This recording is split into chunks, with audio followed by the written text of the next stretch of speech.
everyone, welcome back to Geeks for Geeks. So we are in the day 10 of our 25-day ML workshop. So on Friday also we had this workshop, but this was cancelled due to some technical issues. मतलब workshop बीच में ही रुक गई थी. So really sorry for that. तो आज हम उसी चीज़ को फिर से continue करेंगे क्योंकि वो workshop अभी available नहीं है on the channel, right? तो पिछली वर्कशॉप में अगर आपने अटेंड की थी so we had discussed about model evaluation, right?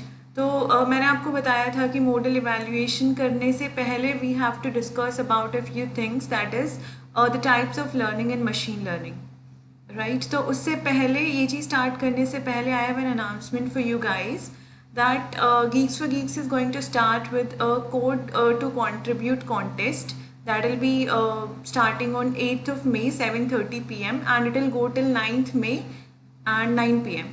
right? तो इसमें क्या है कि like it is in collaboration with Give India, right? and वहाँ पे क्या हो रहा है कि आपका एक 90 minutes का टेस्ट होगा. फाइन, उस 90 minutes के टेस्ट में जितने भी हमें पार्टिसिपेशंस मिलेंगे, basis on that participations will be giving free meals to a family. like for one participation हम एक फैमिली को एक दिन के लिए एक मील प्रोवाइड करेंगे, फ्री मील, राइट? और अगर आप बहुत अच्छा परफॉर्म करते हैं उस कंटेस्ट में, सो अगर आप अपना पोजीशन लाइक आप अगर अपनी रैंक लाते हैं टॉप 50 में, so will provide meals to the family for 1 week. That will be free again, right? So do register for that. That is really amazing if you doing something good for someone, right? तो आप उसके लिए register कर सकते हैं. And just remember it will be starting on 8th of May from 7:30 p.m. and will end at 9th of May 9 p.m. right? And it will be 90 minutes long test. It will be having coding questions. So if you have specialization in C++, Python or Java, so you can attempt that test. So now we can start with our session, right? So we need to discuss about okay, wait for a minute. Yeah, so we need to discuss about model evaluation in this session. So let me open it.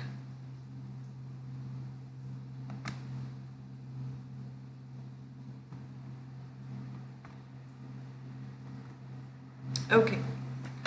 तो model evaluation start करने से पहले जैसा कि मैंने आपको बताया था that we have to discuss about the 3 types of learning in ML, right? तो वो 3 टाइप की लर्निंग्स क्या होती हैं? ML has 3 kinds of learning. First one is supervised learning. Then we have unsupervised learning. And we have reinforcement learning. ठीक है, कहीं कहीं पे आपको एक और काइंड ऑफ लर्निंग भी मिल जाएगी, दैट इज़ सेमी सुपरवाइज्ड. तो इसको भी हम डिस्कस कर लेंगे कि इसमें क्या होता है. फाइन. तो अभी तक हमने क्या किया है, when we are working with ML, तो हमने देखा कि data is the most important part, right? अब उस डेटा में we had seen there were some number of columns जिसके बेसिस पे हमने कुछ लेबल्स दिए हुए थे हमारे डेटा को, that this data can be considered as good और बैड. तो इस टाइप का हमने लेबल प्रोवाइड किया हुआ था, राइट? तो जिस डेटा के साथ अगर लेबल्स ऑलरेडी अवेलेबल हैं, राइट, तो मशीन के लिए ये चीज़ें याद करना बहुत ईजी हो जाएगा कि यार अगर आप ऐसा डेटा दे रहे हो ना तो ये लेबल ऑलरेडी है, तो आप उस लेबल से रिलेट करके उस डेटा को बहुत अच्छे से लर्न कर सकते हैं, राइट? तो वो मतलब हम ये कह सकते हैं कि उस टाइप के डेटा में एक सुपरविजन है that you have already provided with the labels, right? तो वहाँ पे you can say there is a mentor, right? What is a mentor? That the label is a mentor. ठीक है, तो वहाँ पे कुछ सुपरविजन है जिससे डेटा को लर्न करना is very easy. So that kind of learning is considered as supervise learning. ठीक है, सो जस्ट रिमेंबर अगर डेटा के साथ लेबल्स होंगे तो we'll consider it as supervise learning. अगर डेटा के साथ लेबल्स नहीं हैं, से फॉर एग्जाम्पल कुछ भी आपके पास, आपने कॉलम वैल्यूज़ ले ली, ठीक है, या फिर अगर मान लो आप अपने डेटा के थ्रू सेंटिमेंट एनालिसिस कराना चाह रहे हैं, ठीक है, लेकिन आपने उसके साथ लेबल्स प्रोवाइड नहीं किए कि अगर मैंने लिखा यू आर नॉट गुड, तो मैंने उसके साथ नहीं ये चीज़ डाली कि this is an let's say average sentence और काइंड ऑफ, अगर मैंने आपको बोला है सो ब्यूटिफुल, तो मैंने उसके साथ नहीं डाला that that kind of statement, like the sentiment out of it can be good, right. तो मैंने वो सारी चीज़ें वहाँ पे मेंशन नहीं की। सो वहाँ पे एमएल में अगर आप बात करोगे तो उस डेटा के साथ there is no mentor, right, there is no supervision of labels there, so that type of learning will be considered as unsupervise learning. ठीक है, अब रेनफोर्समेंट पे जाने से पहले सेमी सुपरवाइज यहाँ पे डिस्कस कर लेते हैं। सो सेमी सुपरवाइज में क्या होता है कि आपके पास लेबल्स होंगे भी और नहीं भी होंगे, राइट। तो इसमें क्या होगा, it will be a combination of both supervise learning and unsupervise learning. लेकिन यहाँ पे अगर आप बात करो कि किस प्रपोर्शन में डेटा होगा जिसके अंदर लेबल्स होंगे और किस प्रपोर्शन में डेटा होगा जहाँ पे लेबल्स नहीं होंगे, तो वो चीज़ एक्चुअली फिक्स्ड होती है। मतलब ऐसा नहीं हो सकता कि आपने डेटा भेज दिया जिसमें बहुत सारे लेबल्स हैं और कुछ डेटा पे लेबल्स नहीं है, ऐसा कभी नहीं होगा। ऑब्वियसली एकदम फिक्स नंबर तो नहीं होगा कि मैंने उसको डिवाइड कर दिया 75:25 में, या फिर ऐसा कुछ नहीं होता। बट या you have to consider one fact here that जब आप सेमी सुपरवाइज लर्निंग के डेटा की बात कर रहे हैं उस टाइम पे अगर आपका लेबल वाला डेटा है that will B in less number, ठीक है। वो जो नंबर ऑफ रोज होंगी वो लेस होंगी एज कंपेयर टू अनसुपरवाइज्ड और अनलेबल्ड डेटा, राइट। तो जब भी आप इसको डिवाइड करेंगे तो you have to take care of this thing कि जो लेबल डेटा है वो कम होना चाहिए and the unlabelled data should be a larger set, fine.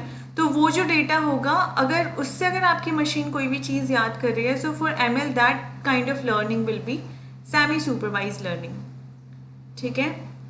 So just remember, अगर लेबल डेटा होगा तो सुपरवाइज्ड होगा, अनलेबल डेटा होगा तो that will be considered as unsupervised, और अगर दोनों का कॉम्बिनेशन है so take care that label data should be in less number and the unlabel data should has a larger set, right. तो that will be under the semi supervise learning, ठीक है, कि आपने डेटा में labels provide कर भी दिए और कुछ डेटा ऐसा पास कर दिया जिसके साथ लेबल्स नहीं हैं, fine. Now let's discuss about reinforcement learning.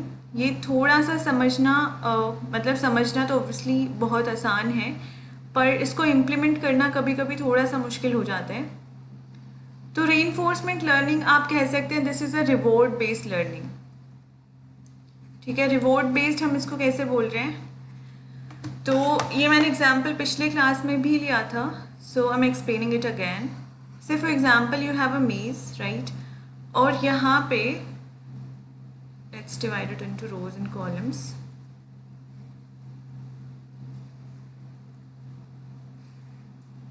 ठीक है, यहाँ पे say there is a person P who is standing here and there is a flag F here.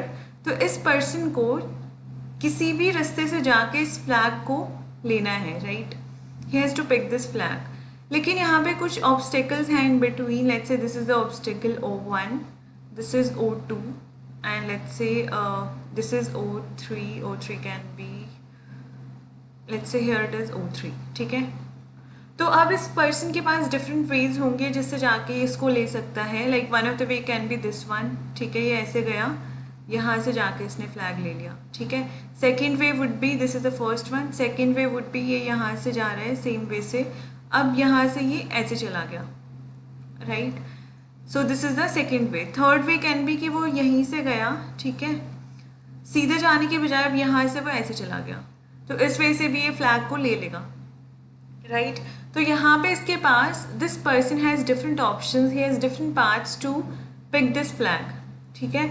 तो ये यहाँ पे क्या होता है कि जब भी ये पर्सन मतलब ये हो सकता है ना कि ये इस रास्ते पे जाने के बजाय यहाँ पे चला गया और फिर यहाँ पे ऑब्स्टेकल से टकरा गया, राइट। तो यहाँ पे क्या होता है कि आपकी मशीन जब भी किसी चीज़ को लर्न करती है ना तो वो बेस्ट पॉसिबल पाथ ढूंढने का ट्राई करती है, राइट, या फिर we can say best possible solution, ठीक है। इस एग्जाम्पल में हम बोलेंगे पाथ, वैसे वो बेस्ट पॉसिबल सोल्यूशन खुद से ढूंढने का ट्राई करती है।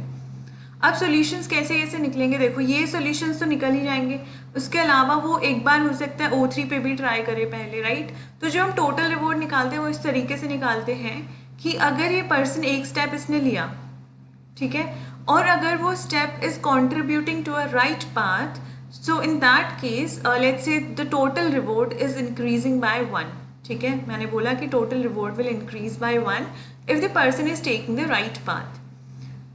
If he is touching the obstacle in any of the cases, so the reward will decrease by 1, ठीक है। तो जो आपका टोटल रिवॉर्ड होगा वो -1 हो जाएगा। मतलब इसी तरीके से हो गया कि जैसे आप अगर गेम्स भी खेलते हैं तो उसमें, या फिर अगर आप बात करो जैसे आपके MCQs होते हैं, राइट, कि अगर सही मार्क किया तो आपको मार्क्स मिल जाएंगे, गलत मार्क किया तो कुछ नेगेटिव में चला जाएगा। तो वही यहाँ पे अगर सही पाथ चूज़ कर लिया तो आपको कुछ पॉजिटिव में मिलेगा, अगर आपने गलत पाथ चूज़ किया तो you will get something in negative, right. अब यहाँ से ऐसे करके बहुत सारे आंसर्स निकलेंगे, राइट। अब जिसमें आपके रिवॉर्ड जो होगा सबसे ज़्यादा होगा, that will be considered as the best path in this case and best solution in case of ML in reinforcement learning, ठीक है। So just remember this thing that reinforcement learning will be reward based, ठीक है। जैसे इस case में ये person इस flag को पिक करने के लिए he has different options, he has different paths, ठीक है। तो वो किसी भी पाथ से जा सकता है।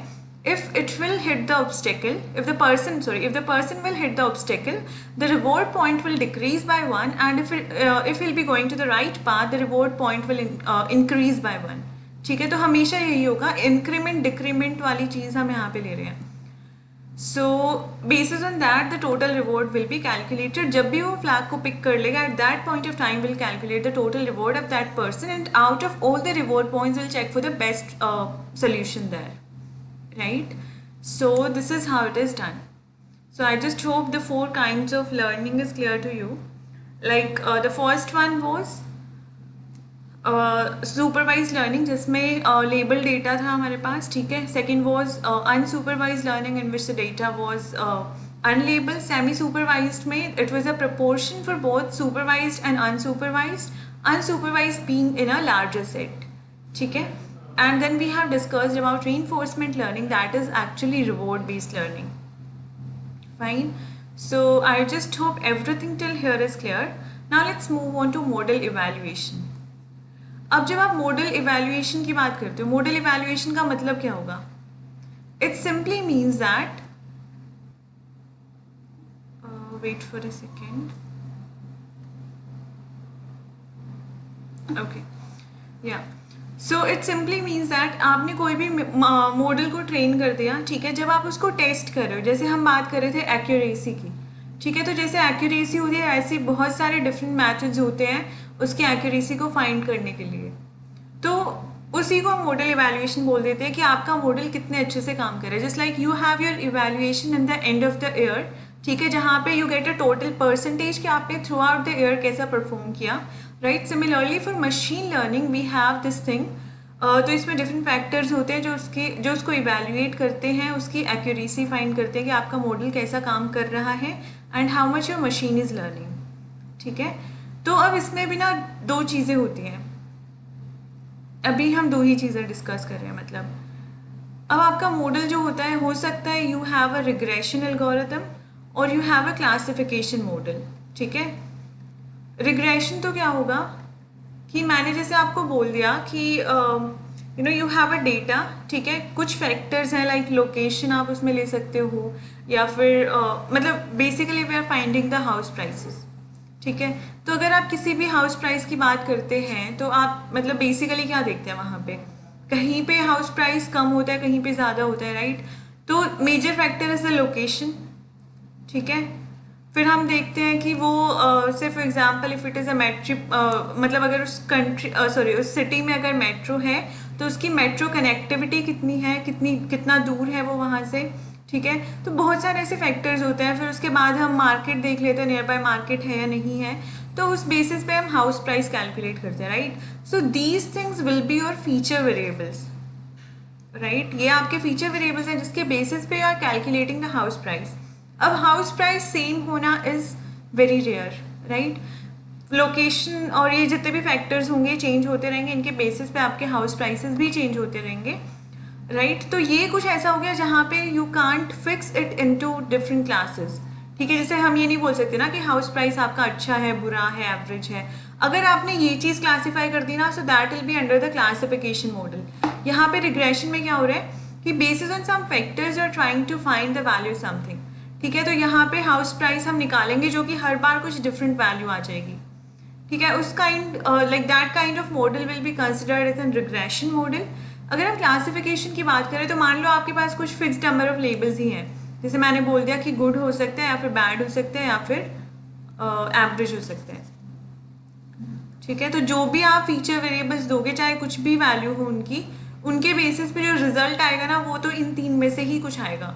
तो हमने हमारे लेबल्स को डिवाइड कर दिया इनटू क्लासेस। ठीक है, यहाँ पे कुछ क्लासेस हैं, good, bad and average.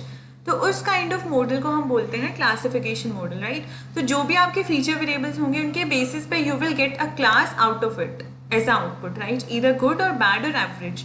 So that will be considered as the classification model. अब इसमें क्या होता है कि जब आप इनको इवेल्युएट करते हो, तो इवेल्युएट करने के लिए भी डिफरेंट डिफरेंट मैथड्स होते हैं। इट इज़ नॉट लाइक कि आप इनको नॉर्मली इवेल्युएट कर लोगे कि दोनों के लिए सेम ही चीज़ अप्लाई कर दो। ठीक है, सो अगर आप किसी रिग्रेशन मॉडल को इवेल्युएट कर रहे हो, तो इस चीज़ को हम आज डिटेल में नहीं लेके जाएंगे। तो इसके लिए बहुत सारी चीज़ें होती हैं, like you have something called root mean square error. ठीक है, आपके पास एक मीन स्क्वायर्ड एरर करके बोलते हैं, एक मीन एब्सोल्यूट एरर करके बोल देते हैं। ऐसे ना बहुत सारी चीज़ें होती हैं जिनके बेसिस पे हम रिग्रेशन मॉडल को इवेल्युएट कर लेते हैं। फाइन, ऐसे ही you can also evaluate your classification model that we have to discuss today. तो इसके लिए क्या होता है, you have again different things जो हमें आज डिस्कस करनी है। So the first thing is confusion matrix. ठीक है, तो सबसे पहले will discuss confusion matrix, then we'll discuss something called precision. After this we'll discuss about recall. इसको हम sensitivity भी बोलते हैं।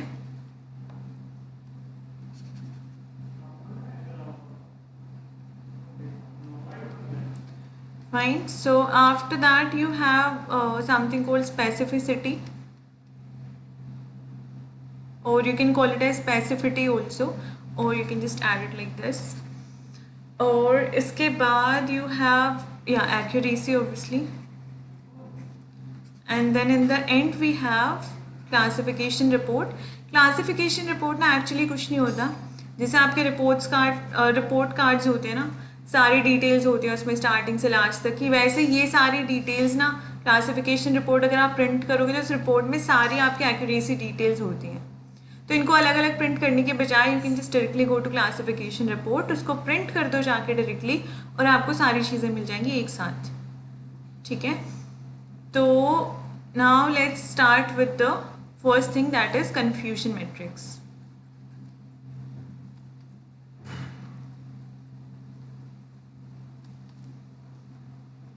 इन द फर्दर क्लासेस हम जब हमारे खुद के डेटा को पूरा ट्रेन टेस्ट करेंगे, तो उस पर हमें सारी चीज़ें अप्लाई करेंगे। I am just trying to explain the concepts before, ताकि जब हम उनको इम्प्लीमेंट करने लगे तो आपको डिफ़िकल्टी ना हो वो चीज़ करने में।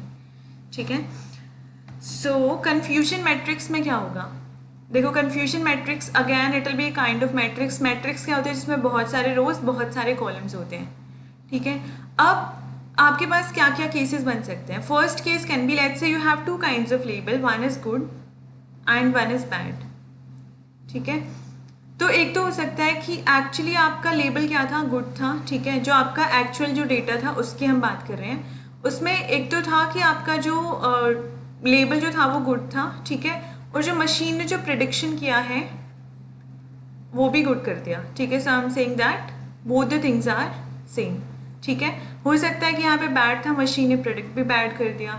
Now there can be one case कि एक्चुअली आपको गुड चाहिए था लेकिन इसने आपको बैड बता दिया वो चीज़। ठीक है, आपको एक्चुअली बैड चाहिए था, इसने यहाँ पे गुड बता दिया। When we have two number of labels. ठीक है, तो अगर आप इस चीज़ को क्लासिफिकेशन रिपोर्ट में डालोगे, तो देखो हम इसको कैसे डालते हैं। What you'll do is you will write the actual predictions on the row side. So let's say I'm saying that actual and let's say it is good. मतलब actually वो जो value थी वो good थी, and now let's say actually the value was bad.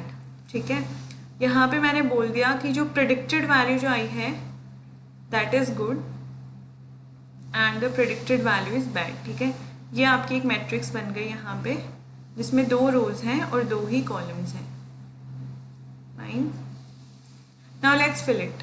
इसको fill कैसे करते हैं अब हम, तो देखो सबसे पहले क्या होता है कि आपका जो डेटा जो होता है उसमें, अब यहाँ पे अगर आप देखोगे ना, you can classify this data into positives and negatives. Positive क्या होगा, ऑब्वियसली आपको इसमें गुड और बैड में क्या पॉजिटिव दिख रहा है, गुड इज पॉजिटिव ना, So in this case, good will be positive, right? It will be considered as positive and bad will be considered as negative. ठीक है, तो इसको हम ऐसे क्लासीफाई कर दिया हमने that good is positive and bad is negative. ठीक है, तो जो प्रिडिक्टेड क्लास गुड है उसके साथ आप पी लिख दो यहाँ पे. ठीक है, और जो बैड वाली जो क्लास है उसके साथ एन लिख दो. इसका मतलब पॉजिटिव और नेगेटिव है.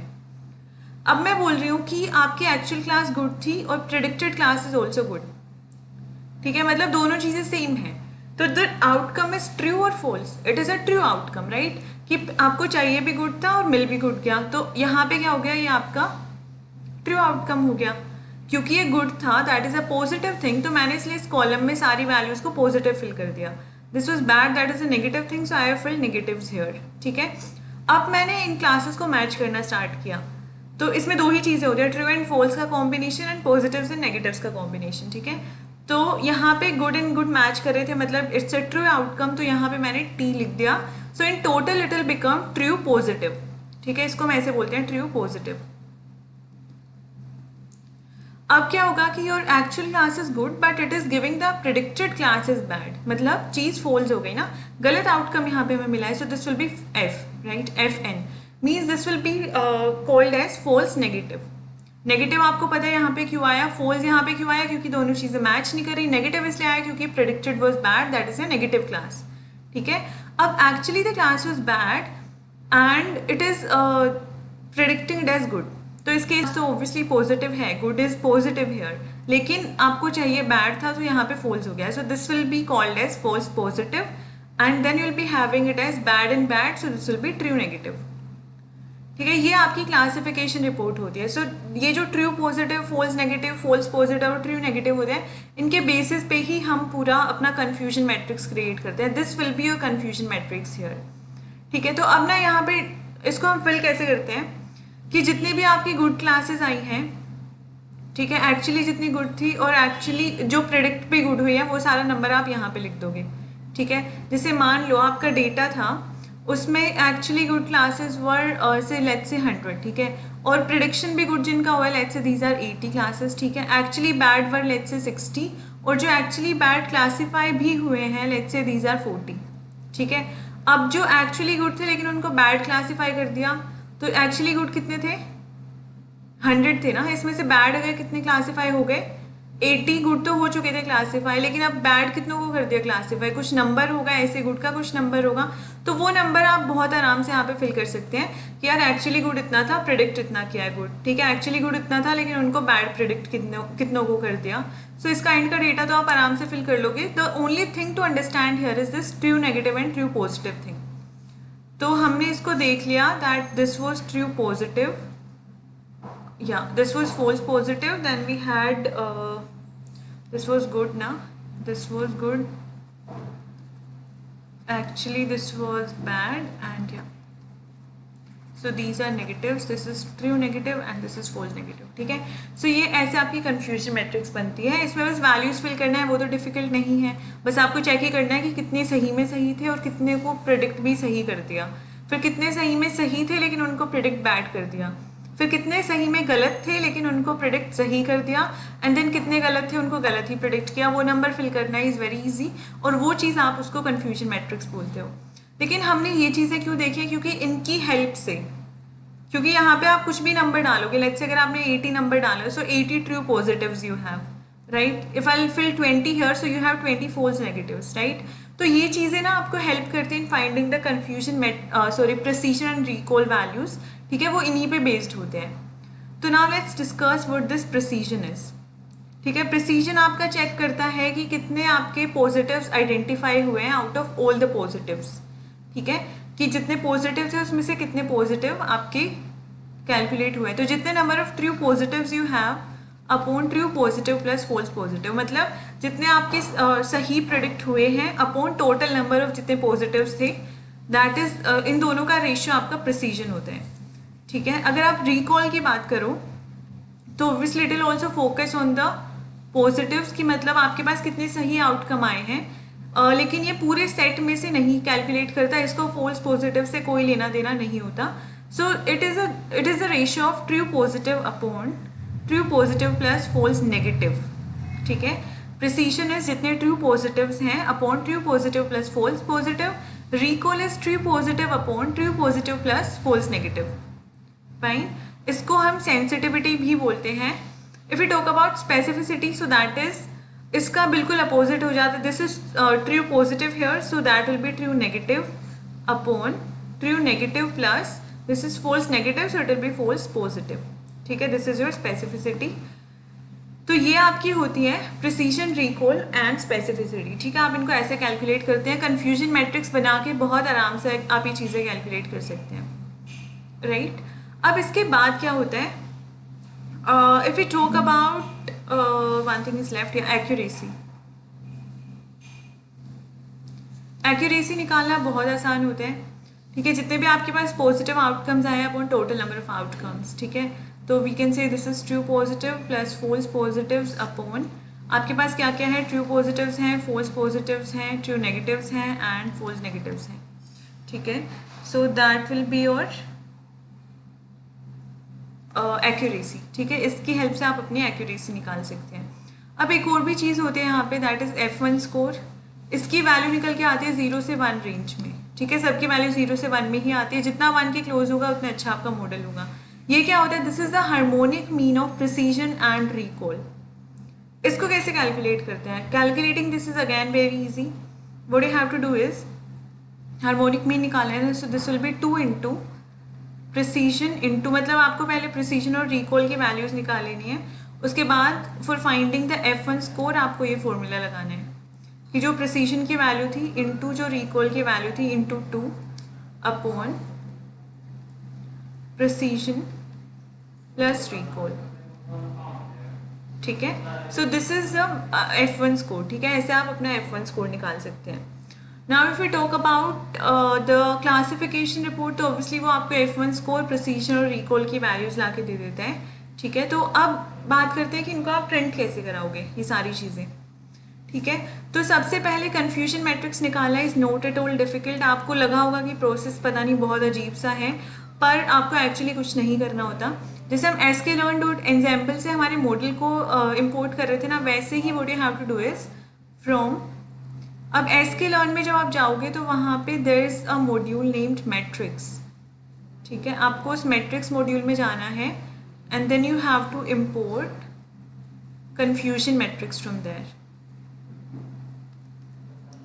ठीक है, यहाँ से आपने कन्फ्यूजन मैट्रिक्स को इम्पोर्ट कर लिया। अब इसको प्रिंट करते टाइम बस आपको क्या करना है, you have to use a print statement, right here confusion matrix and confusion matrix is a function. इसके अंदर आपको दो चीज़ें पास करनी है। First one is your Y test. Remember this was the जो आपका टेस्टिंग डेटा था उसका जो आउटपुट वाला जो कॉलम था। ठीक है, and you have to pass the Y pred, क्योंकि यही चीज़ें कंपेयर करनी है ना कन्फ्यूजन मैट्रिक्स के लिए। तो वाई टेस्ट में आपके एक्चुअल प्रिडिक्शन से और वाई प्रेड में आपके प्रिडिक्टेड वन से, उन्हीं को कंपेयर करके आपको कन्फ्यूजन मैट्रिक्स निकालना है।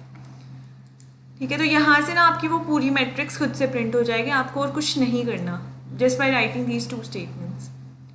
अब अगर आप बात कर रहे हैं कि आपको F1 स्कोर निकालना है या फिर आपको अगर प्रिसीजन निकालना है या रिकॉल निकालना है, तो इनके लिए हम क्या करते हैं, as I have told you, you have classification report. तो आपको फिर से कुछ नहीं करना, you have to go to from sklearn.matrix। ठीक है, you can simply import classification report. ठीक है, जहाँ पे आपका कन्फ्यूजन मैट्रिक्स रखा है वहीं पे आपकी क्लासिफिकेशन रिपोर्ट भी है। Then you have to print classification report, this is the function for that, and inside brackets फिर से आपको कुछ नहीं करना, you just need to pass Y test and Y pred inside it. Fine, so this is how it works. आपको सिर्फ इतना ही काम यहाँ पे करना है। For accuracy you also have something called the score function. ठीक है, जो हमने पहले भी डिस्कस किया था, तो वो स्कोर फंक्शन यहाँ पे भी होता है। ठीक है, तो आप उस स्कोर फंक्शन को अप्लाई कर सकते हो, उसमें भी आपको वाई टेस्ट और वाई प्रेड ही पास करने हैं। Fine, so I just hope everything till here is clear. यही था आपका मॉडल इवैल्यूएशन का पार्ट भी। So I just want to summarize it once, हमने क्या क्या डिस्कस किया है। So we have discussed supervised, the three types of learning, that is supervised, unsupervised and reinforcement learning. Also इनको combine करके we had the semi supervised learning. ठीक है, supervised में label data था, unsupervised में unlabeled data था. Reinforcement learning was that reward based learning जहाँ पे person flag उठा रहा था. So it will find for the best possible path. ठीक है. Semi supervised learning is a combination of both supervised and unsupervised, being unsupervised in the larger proportion, और supervised मतलब जहाँ पे label data होगा वो small part में होगा. ठीक है. उसके बाद हमने देखा था regression and classification algorithms, मतलब उनको फाइंड करने के लिए हमने पहले देखा था वो होते क्या हैं. रिग्रेशन में आपकी कोई क्लासेस नहीं होती, क्लासिफिकेशन में the label data is classified into classes. तो हमने क्लासिफिकेशन मॉडल को इवेल्युएट करने के आज तरीके देखे हैं. So the first one was confusion matrix. ठीक है, इंपोर्ट इसको कहाँ से करना है, to import it from sklearn matrix. ठीक है, और फिर हमने देखा F1 स्कोर आप कैसे निकाल सकते हो, how you can find the precision, recall, specificity and accuracy. Right, तो वो पूरा ट्रू पॉजिटिव ट्रू नेगेटिव्स वाली चीज़ we have discussed today. Right, so I just hope everything that we have discussed today is clear. Now I just want to make an announcement. So that is about the code to contribute contest that will start on 8th of May 7:30 PM. तो Geeks for Geeks is coming up with this contest. इसमें क्या है कि it will be a 90 minutes long test. Basically it will be a coding test जहाँ पे C++, जावा और Python में you can code. ठीक है, implementation will be allowed in these 3 languages. So इसमें क्या होगा कि for one participation Geeks for Geeks in collaboration with Give India, so what they'll be doing is they will be providing free meal to a family for a day. ठीक है, एक मील एक दिन के लिए फ्री होगी. ठीक है, for a family that is a need. और अगर आप मतलब बहुत अच्छा परफॉर्म करते हैं टेस्ट में and you keep your rank in top 50, so for that the family will be given meal for the entire week and free. Right, so do join that contest, that will be really amazing. Right, इसके अलावा अगर हम courses की बात करें, so you can visit the Geeks for Geeks school channel. ठीक है, जहाँ पे अभी बहुत सारे ongoing courses हैं. You can visit them, like if you want to learn how to create games or apps or how to work on web development, तो उसके लिए आपके पास ब्लॉग बेस्ड और ब्लॉग बेस्ड कोडिंग अगर आपको नहीं करनी तो उसके अलावा भी बहुत सारे लेक्चर्स अवेलेबल हैं. You can work on robotics और मशीन लर्निंग तो करंटली ऑनगोइंग है ही, और मैथमेटिक्स इज़ ऑल्सो ऑनगोइंग, आप उसके भी लेक्चर्स देख सकते हैं. ठीक है, ML के लिए maths is really important. Her lecture में आपको ये बात मैं बता रही हूँ. फाइन, और इसके अलावा अगर आपको लैंग्वेजेस पे जाना है, so you already have the channels from Geeks for Geeks जो कि लैंग्वेज ओरिएंटेड ही हैं. So if will go to C, you will see the C lectures there, C++ lectures. तो बहुत सारे ऐसे वहाँ पे बेसिकली चैनल्स हैं, आप उनको विजिट कर सकते हैं if you want to learn any of the language. ठीक है, उसके अलावा Geeks for Geeks has started a student ambassador program. उसका एक वीडियो is already available on the Geeks for Geeks main channel and the school channel. You can visit that and या you can participate in that soon. ठीक है, वहाँ पे उसकी details हैं.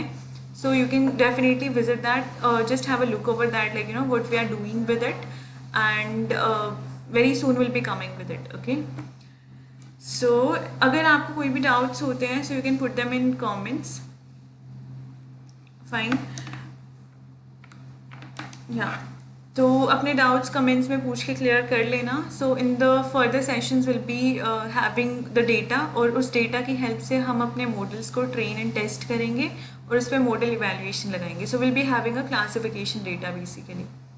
Fine, so just put your doubts in comments, I will resolve them there, and will be having the next workshop tomorrow at the same time 5 to 6. ठीक है, सो till then bye bye, take care and stay safe.